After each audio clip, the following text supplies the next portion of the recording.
Puji Tuhan, Shalom Bapak Ibu guru yang hebat dan dahsyat di seluruh Indonesia. Bagaimana kabarnya hari ini? Puji Tuhan, saya berdoa semuanya sehat, bisa beraktivitas dan produktif di dalam melayani pekerjaan Tuhan, khususnya di dunia pendidikan agama Kristen. Perkenalkan, saya Yusak. Hari ini kita akan belajar tentang RPP Pendidikan Agama Kristen dan Budi Pekerti tingkat SMA dan SMK 1 lembar ya. Sebelum kita masuk lebih dalam, mari kita berdoa menyerahkan pertemuan hari ini dalam nama Tuhan. Bapa di surga, terima kasih Bapa, Engkau mempercayakan kami sebagai seorang pendidik agama Kristen dan budi pekerti. Ajari, perlengkapi kami Tuhan, untuk kami bisa mendidik dengan baik, mendidik dengan kreatif dan produktif Tuhan, supaya kami bisa bermanfaat, berguna bagi anak didik kami, di sekitar kami, di mana kami berada, membawa pengaruh yang positif bagi anak didik kami, terutama tingkat SMA dan SMK. Tuhan, pagari, lindungi kami, supaya kami memiliki kekuatan Tuhan, dan kami bisa melayani pekerjaan-Mu Tuhan. Terima kasih Tuhan, tolong kami, untuk kami bisa mengerti rencana dan kehendak-Mu di dalam hidup kami. Terima kasih, kami buka pertemuan hari ini dalam nama Bapa, Putra dan Roh Kudus, Allah kami yang Esa. Amin. Seperti yang saya sampaikan di awal, bahwa kita hari ini membahas RPP Pendidikan Agama Kristen dan Budi Pekerti tingkat sekolah menengah atas atau SMK. Kita akan belajar bersama-sama ya. Perhatikan teman-teman di sini, ini adalah buku panduan yang dikeluarkan oleh Pusat Kurikulum dan Pembelajaran Badan Penelitian dan Pengembangan Kementerian Pendidikan dan Kebudayaan 2019. Di bagian pengantar ini adalah pendahuluan yang melatar belakangi munculnya RPP 1 lembar. Bahwa RPP 1 lembar ini muncul 2019 yang dimotori oleh Menteri Pendidikan dan Kebudayaan. Saya akan membacakan surat edaran nomor 14 tahun 2019 yang dikeluarkan oleh Menteri Pendidikan dan Kebudayaan Bapak Nadiem Makarim. Menindaklanjuti peraturan Menteri Pendidikan dan Kebudayaan terkait pelaksanaan kurikulum 2013, dengan hormat kami sampaikan hal-hal sebagai berikut. Yang pertama, penyusunan RPP dilakukan dengan prinsip efisien, efektif, dan berorientasi pada murid. Bahwa dari 13 komponen RPP yang telah diatur dalam Peraturan Menteri Pendidikan dan Kebudayaan nomor 22 tahun 2016 tentang standar proses pendidikan dasar dan menengah, yang menjadi kompetensi inti adalah tujuan pembelajaran, langkah-langkah pembelajaran, dan penilaian pembelajaran, asesmen yang wajib dilaksanakan oleh guru, sedangkan komponen lainnya bersifat pelengkap. Sekolah, kelompok guru mata pelajaran sejenis dalam sekolah, kelompok kerja guru, KKG maupun MGMP, dan individu guru secara bebas dapat memilih, membuat, menggunakan, dan mengembangkan format RPP secara mandiri untuk sebesar-besarnya keberhasilan belajar murid. Adapun RPP yang telah dibuat tetap dapat digunakan dan dapat pula disesuaikan dengan ketentuan sebagaimana dimaksud angka 1, 2, dan 3. Ini adalah surat yang dikeluarkan oleh Kementerian Pendidikan dan Kebudayaan tanggal 10 2019. Ya. Perhatikan di sini ada rencana pelaksanaan pembelajaran yang inspiratif. Pengarahnya Bapak Menteri sendiri, ada penanggung jawab, ada penyunting, penyelaras, ada tim penyusun dan kontributor, setting, desain sampul. Perhatikan di sini ada daftar isi, dimulai dari RPP Pendidikan Anak Usia Dini, kemudian SD, SMP, SMA. Nah, kita masuk di sini, SMP juga ada. Sekarang kita masuk di rasionalisasi RPP tingkat SMA. Rencana pelaksanaan pembelajaran disusun dalam satu halaman yang terdiri dari 3 komponen utama, yaitu tujuan pembelajaran, kegiatan pembelajaran, dan asesmen. RPP 1 halaman bertujuan untuk memberikan guru kebebasan berekspresi dalam melaksanakan proses pembelajaran. Dalam pelaksanaannya, guru dapat menyesuaikan RPP dengan kondisi kelas dan peserta didik. Tujuan pembelajaran diturunkan dari kompetensi dasar dan diuraikan menjadi kompetensi-kompetensi yang akan dicapai oleh peserta didik. Kegiatan pembelajaran diisi dengan aktivitas-aktivitas sesuai sintaks model pembelajaran untuk mencapai kompetensi yang telah ditentukan. Kegiatan pembelajaran perlu dilengkapi dengan dokumen pendukung. Contohnya, kegiatan percobaan perlu dilengkapi dengan langkah-langkah percobaan. Langkah-langkah percobaan tersebut dapat ditulis dalam buku panduan praktikum. Asesmen yang dilakukan meliputi tiga aspek, yaitu pengetahuan, keterampilan, dan sikap. Prakteknya, proses asesmen membutuhkan rubrik penilaian yang disusun oleh masing-masing guru sesuai dengan pembelajaran yang telah dilakukan.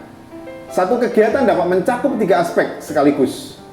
Contohnya, saat peserta didik melakukan percobaan, guru dapat menilai pengetahuan, keterampilan, dan sikap dari peserta didik tersebut.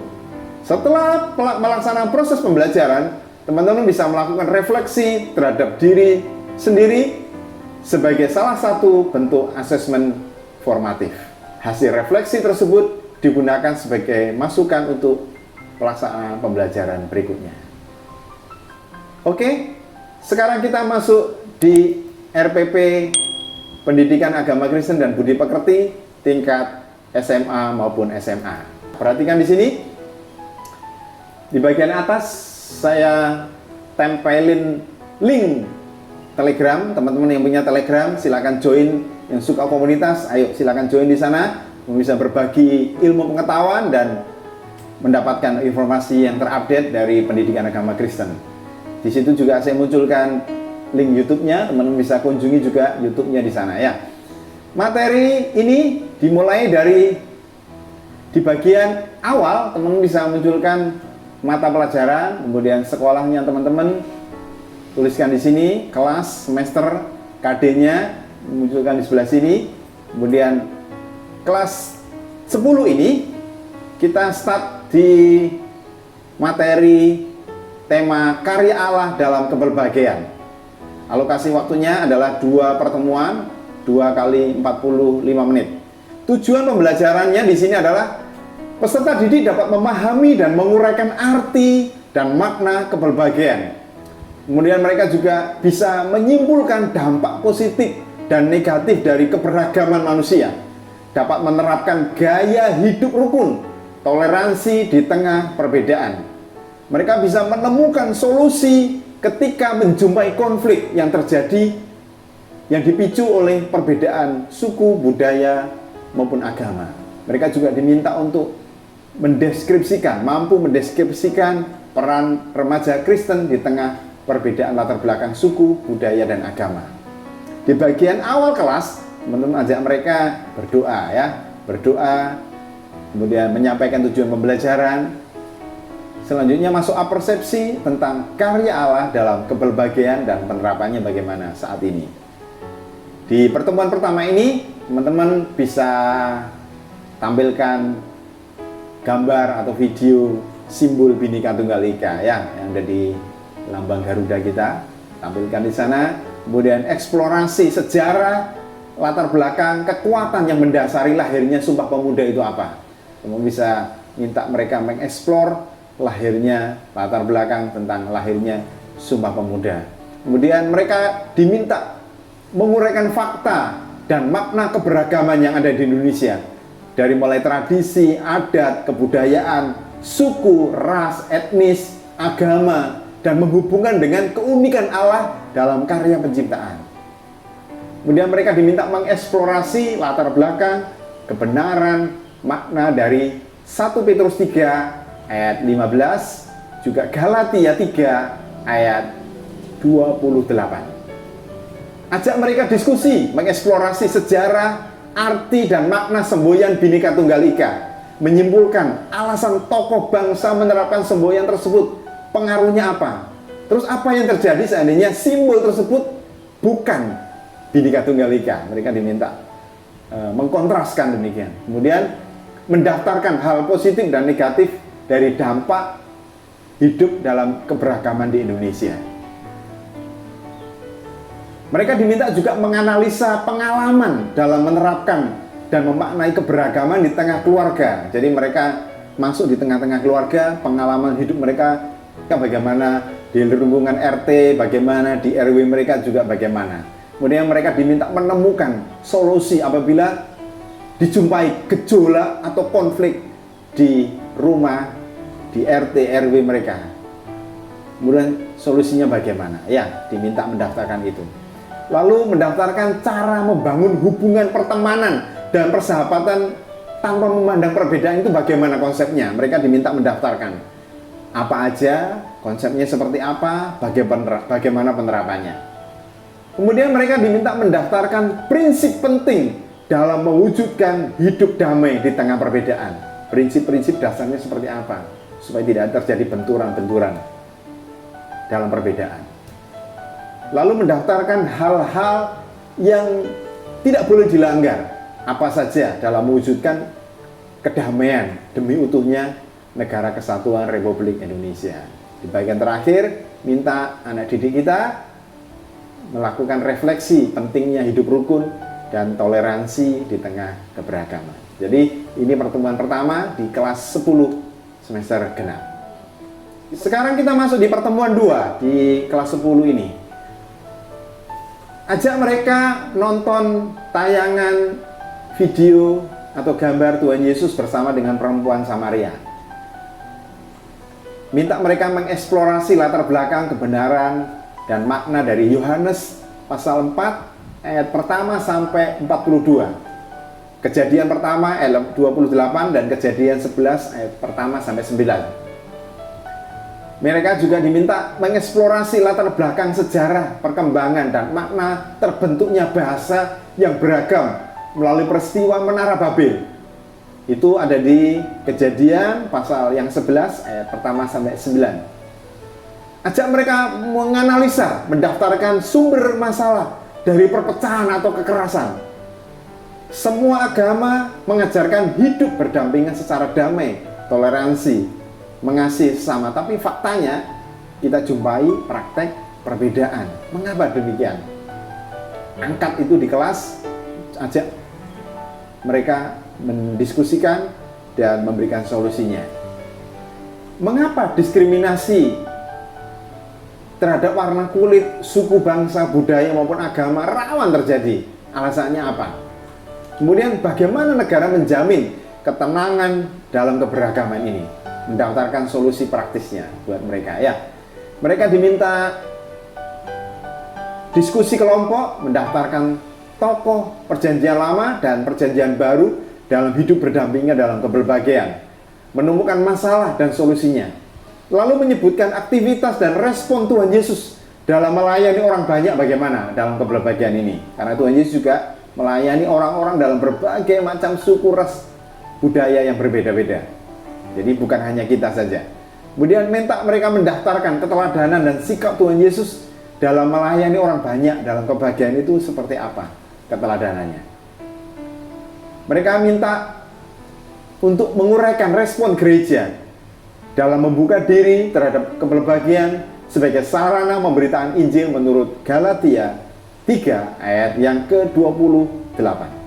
Selanjutnya, ajak mereka menyusun program kerja untuk mewujudkan solidaritas dan perdamaian hidup di tengah masyarakat yang majemuk. Misalnya menanam pohon perdamaian, membangun monumen perdamaian, membentuk jaringan sosial dan lain-lain sebagainya ya. Di bagian terakhir, ajak mereka menuliskan refleksi pentingnya hidup bersyukur di tengah perbedaan sebagai karunia Allah. Ajak mereka berdoa dan menyimpulkan materi. Jangan lupa tekankan di sini untuk anak-anak selalu menghidupi kebenaran firman Tuhan. Bukannya sekedar teori, tetapi ajak mereka untuk mempraktekkan, menghidupi kebenaran firman Tuhan. Di bagian ini, teman-teman jika ingin mendalami materi ini, teman-teman bisa buka link YouTube ini. Saya tempelin link YouTube, teman-teman bisa copy, paste dan tempel di browser. Ini ada video pembelajaran yang sudah teman-teman lakukan untuk menolong materi pembelajaran di online. Di penilaian, teman-teman lakukan penilaian dari aspek pengetahuan, keterampilan, dan sikap. Teman-teman, selanjutnya kita masuk di RPP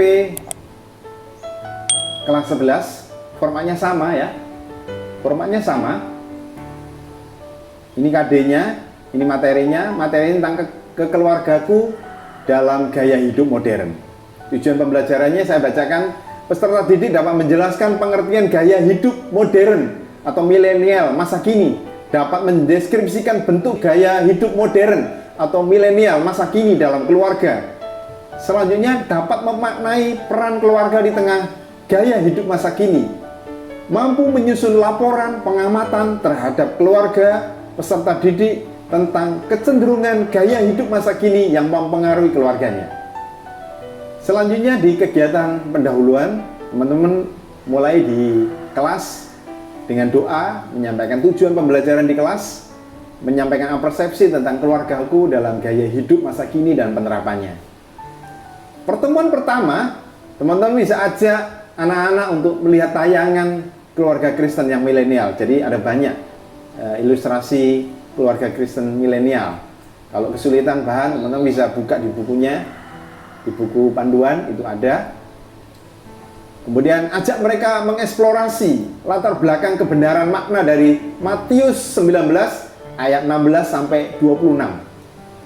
Ajak mereka mendeskripsikan definisi gaya hidup modern menurut para ahli dan penerapannya bagaimana.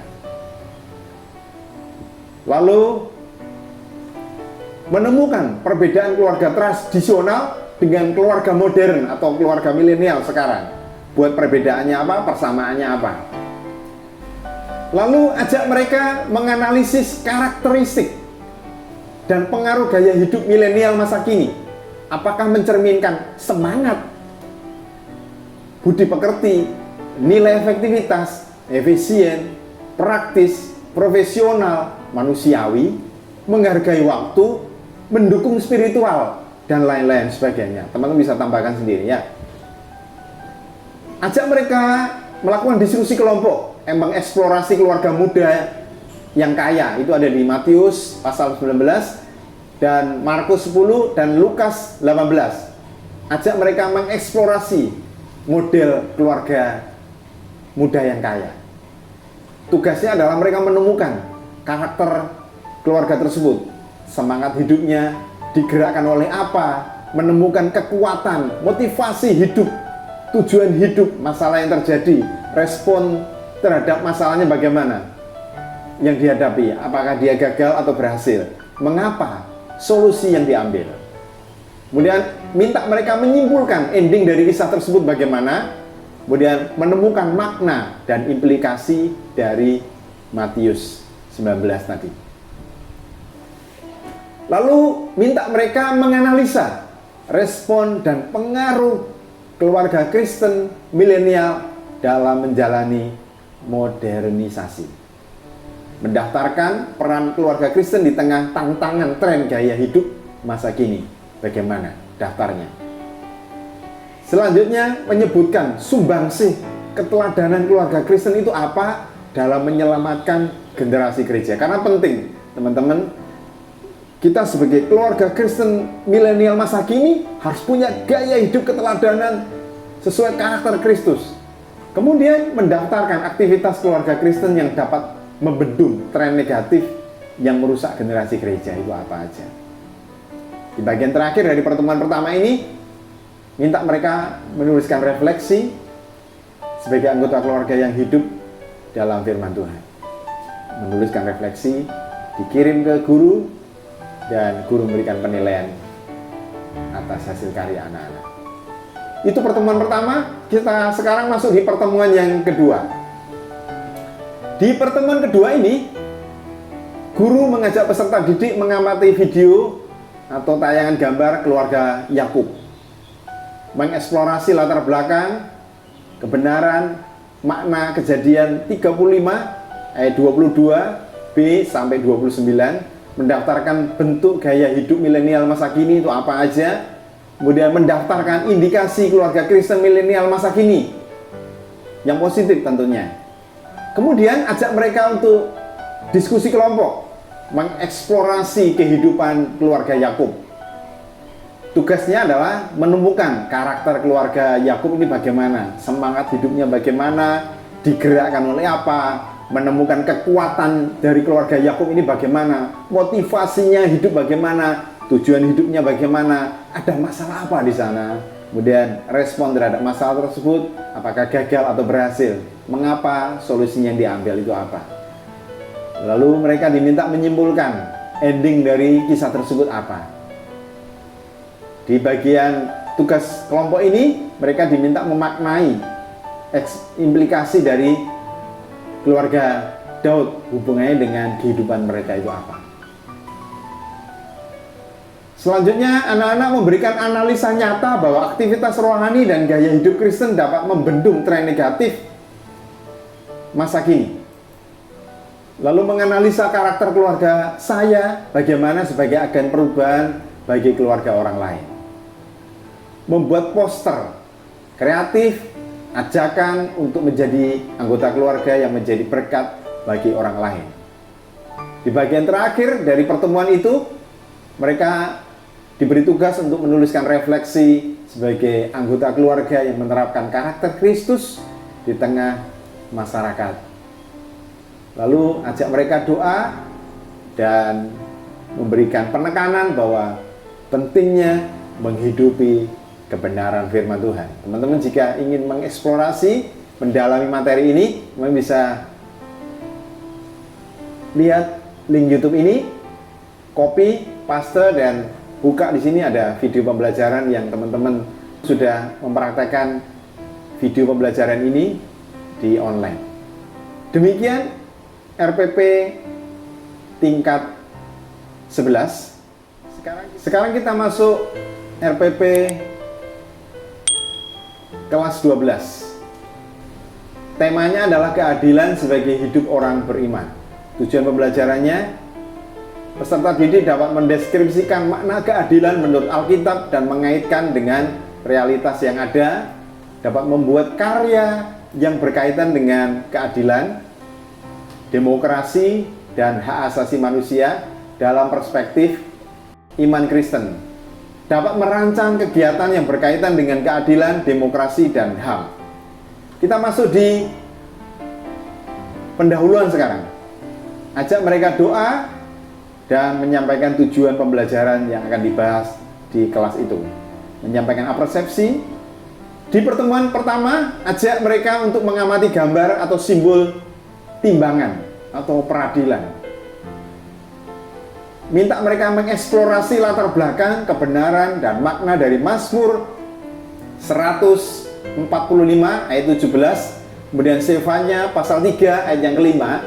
Kemudian minta mereka untuk mendefinisikan arti dan makna dari keadilan serta penerapannya bagaimana saat ini.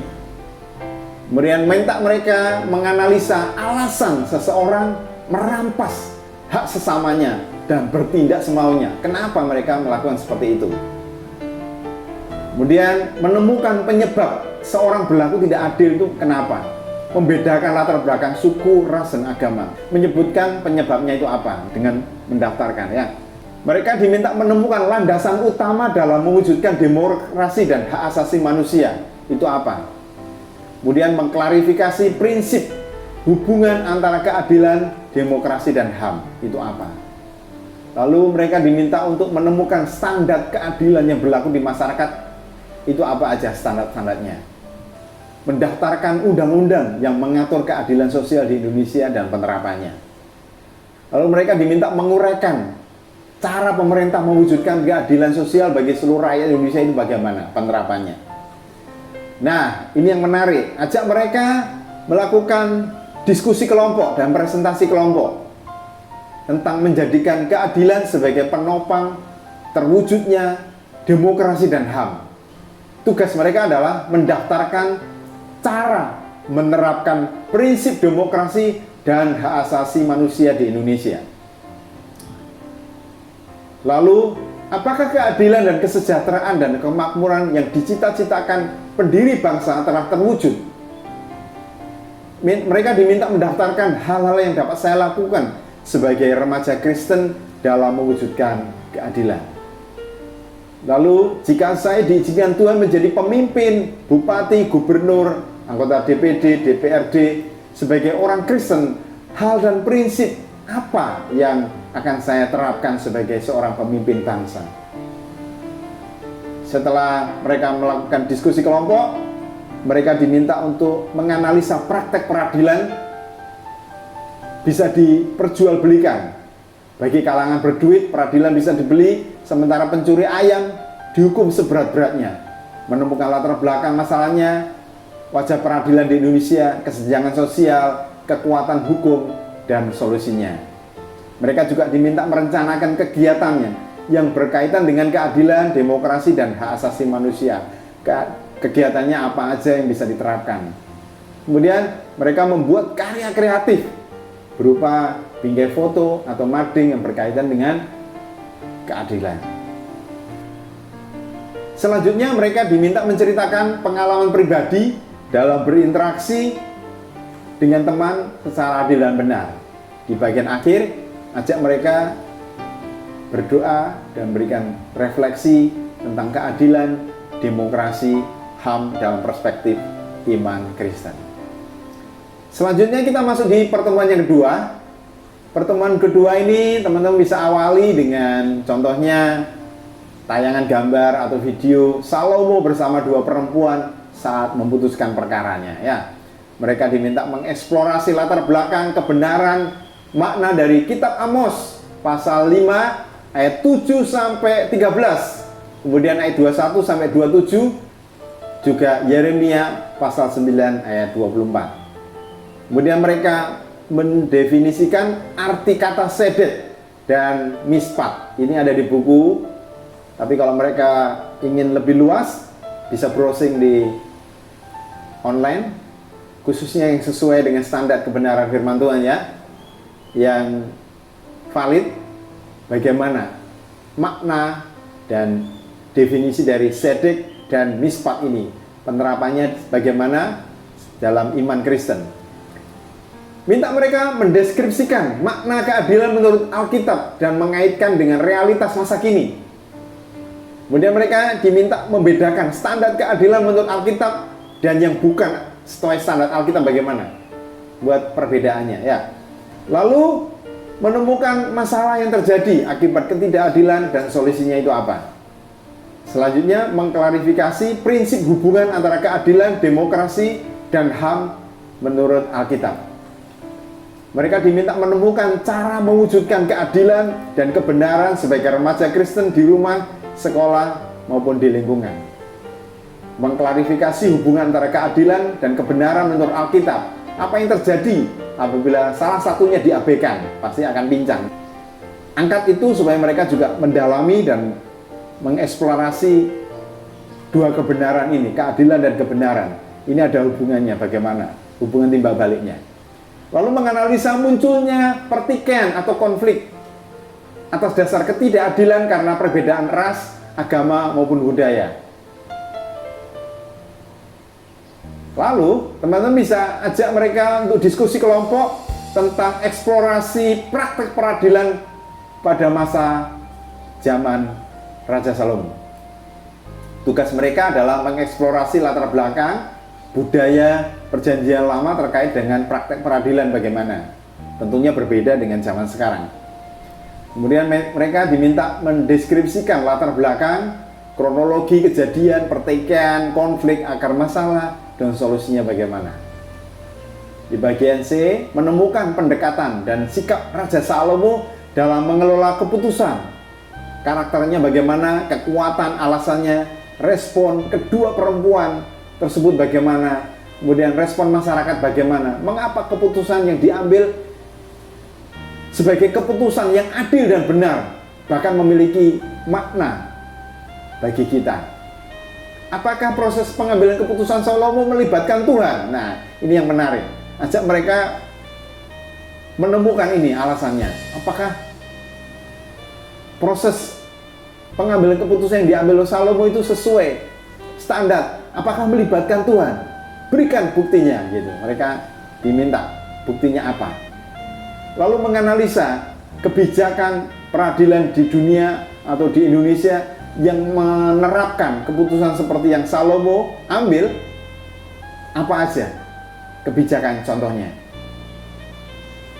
Menemukan pentingnya mengambil keputusan dengan adil dan bijaksana serta memberikan alasannya.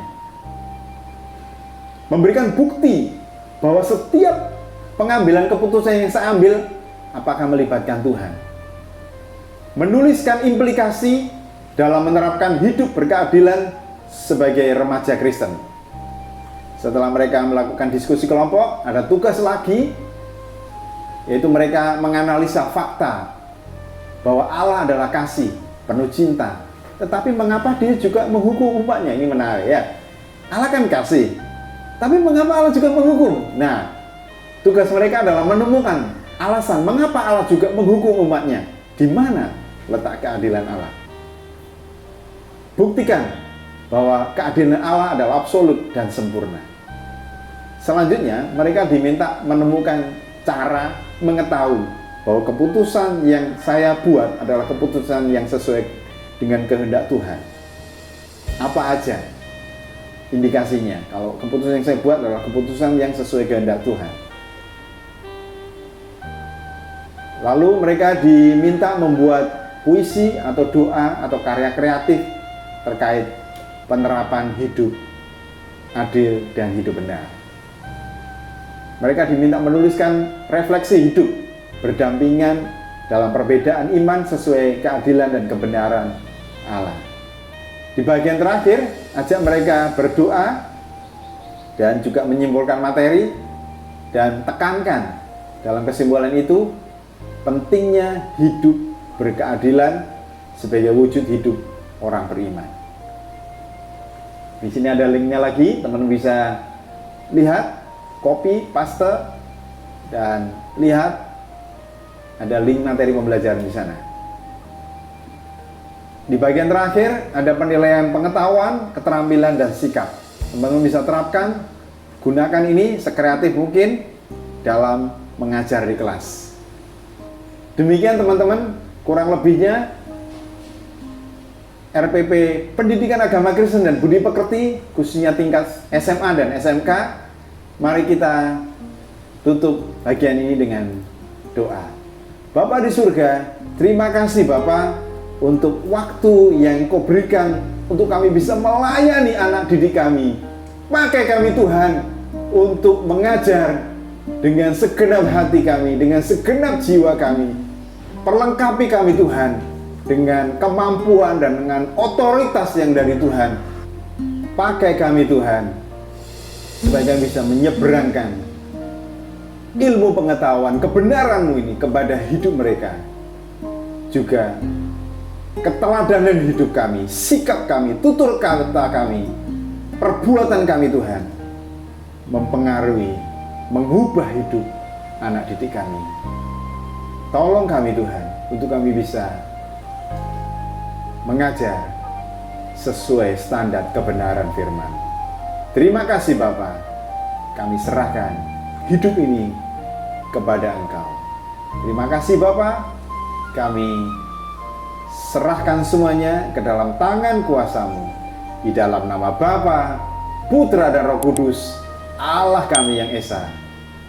Amin. Terima kasih teman-teman. Saya berharap teman-teman semuanya semangat di dalam mengajar, memberikan motivasi kepada anak didik kita, memberikan solusi yang terbaik buat mereka, juga menjadi sahabat buat mereka ya, peduli dan memberikan keteladanan hidup kepada anak didik kita supaya mereka dipersiapkan sebagai generasi gereja masa yang akan datang. Terima kasih, Tuhan Yesus memberkati.